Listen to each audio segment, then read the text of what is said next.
So we're just having a look at my Coleman Camper two-person freestanding dome tent. So I'm just down at Kaituna Reserve, and I'm just going to show you my car camping tent that I take when I'm car camping by myself.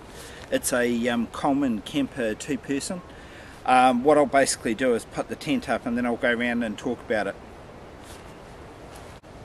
So these are the various elements of the tent. So you've got the carry bag here, you've got your tent poles and your pegs.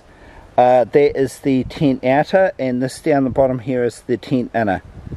Everything fits into the carry bag, and it's one of those expandable bags, so it's actually quite easy to get everything back into the bag after the first time you open it.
Once you've got the poles attached to it, you can basically put the fly sheet on the outside. And then peg it out around the edges. But let's go have a wee bit of a closer look at the tent. So you can see the tent has a couple of sleeves across the top for the poles, and then down at the base on the corners you have like a wee metal peg that you put on the bottom of the pole. And then there's wee hooks along the side that you basically hook up just to complete it.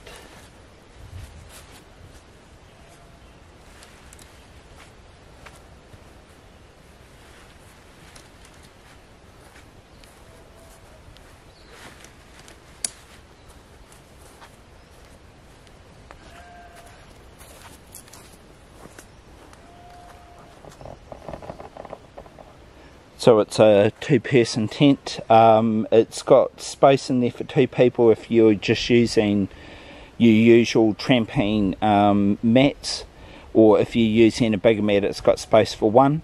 I primarily use it when I'm car camping when I'm by myself. When Karen and I go car camping together, like, we have another tent that we actually use. So the tent has no seam netting on the top half. The bottom half has material which is actually a good kind of which is good between using it for like 2 to 3 seasons. Gives you a bit more protection from like cold wind and stuff when it's cold. It's got a heavy duty PU floor that's good to 10,000 millimeters. Only one entrance on this tent on the front side there, and you have like a netting, and you also have like a solid tent in it inside there. There's 2 pockets on the tent, one at each end, for putting sundries when you're inside the tent. And then what you would do is you'd go around and like put the fly sheet on and then tie it down around the edges. So what I'll do is I'll put the fly sheet on and then I'll come back and show you.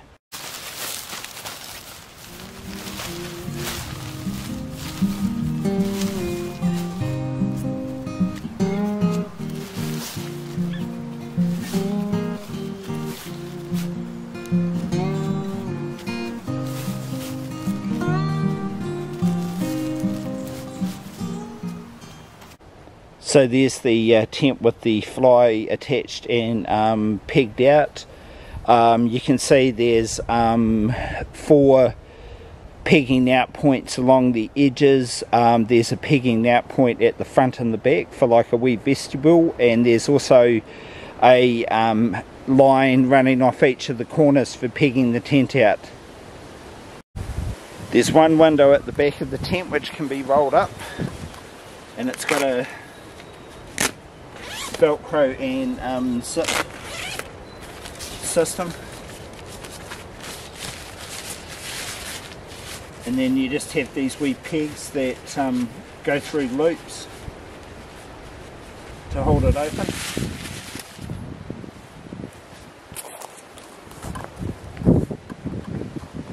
Gives you good ventilation. I tend to leave that open unless it's raining at night time.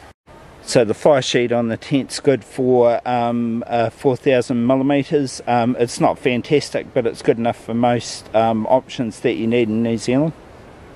You get a carry bag with the tent in it. You get a bag for your poles and also a bag for the pegs. You've got one opening at the front here, which is the same. It's got Velcro and a zip, so you can fold the edge back.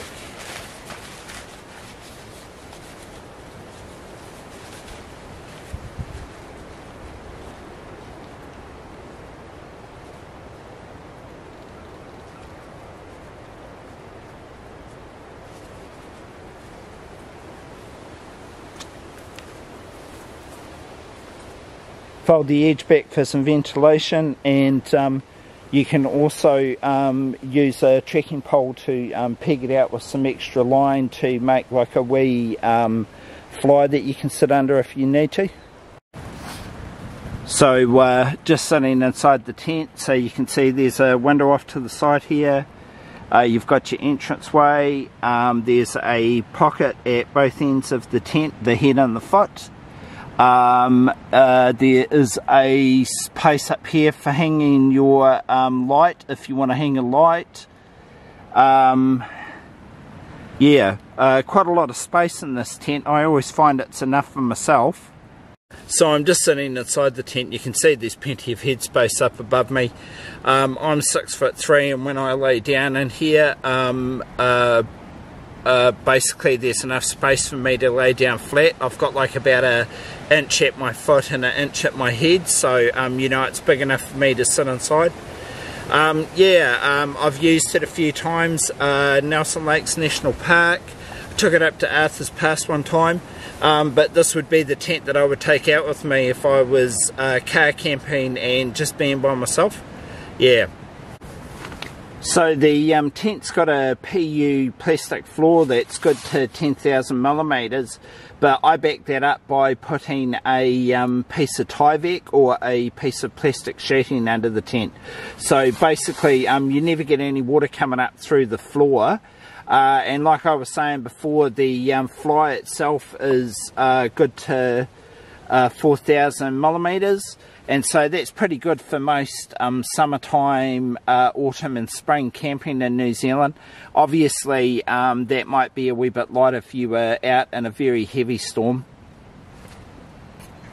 You can see it's got a bathtub floor that comes up a few inches around the outside edges. that stops rain hitting the ground and shooting up into the tent. I've never had any problems with that.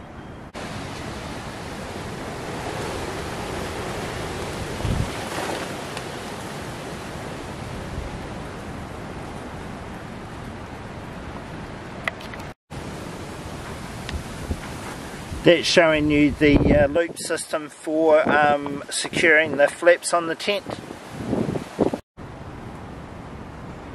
The tie downs have little reflective flecks in them, so they actually show up under torchlight at night time.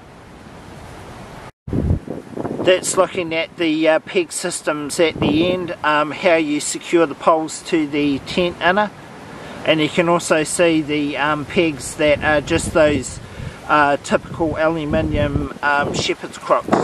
So the tent's really good as a car camping tent. It's a bit too heavy for taking tramping with you. It's 1.9 kgs total weight.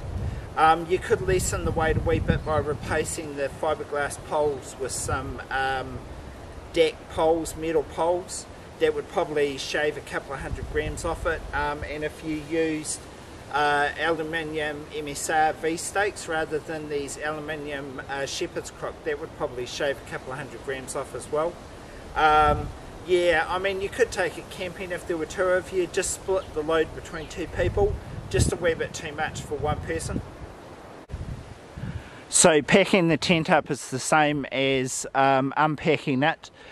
Basically you just have to do up the zips on the front and close all of the different flaps, and then you just do the opposite process to erecting the tent in the first place. So I'll just pack the tent up.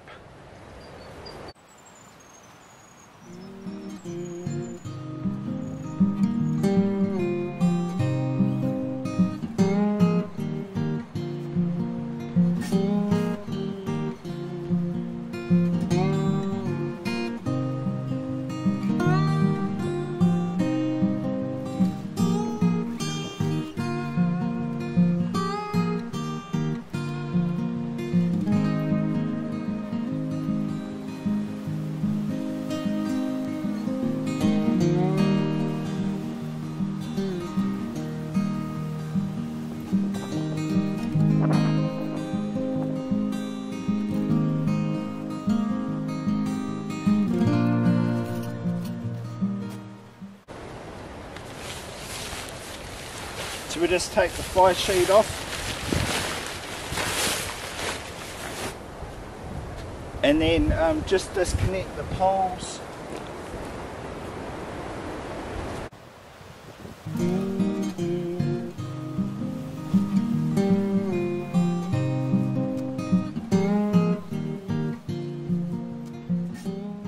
The next step is to take the poles out of the sleeves.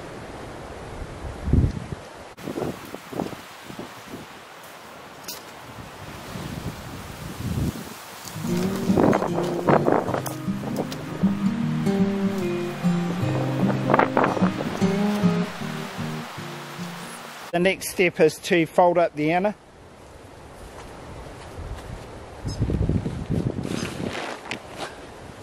You want to vary the way that you're folding it each time you use the tent, just to protect it from getting creases in it.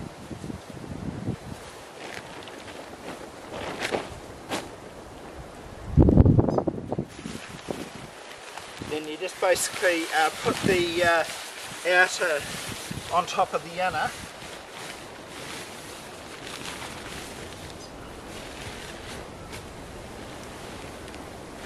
and fold it up.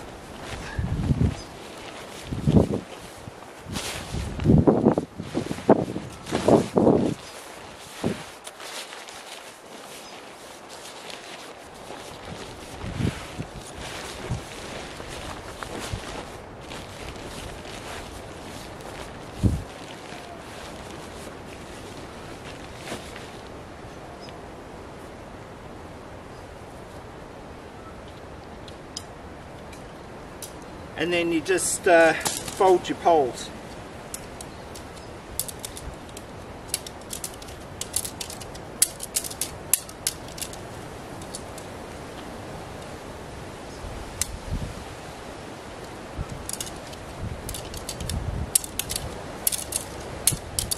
Yeah, and that's basically taking the tent down, and then you just pack it away in the bags.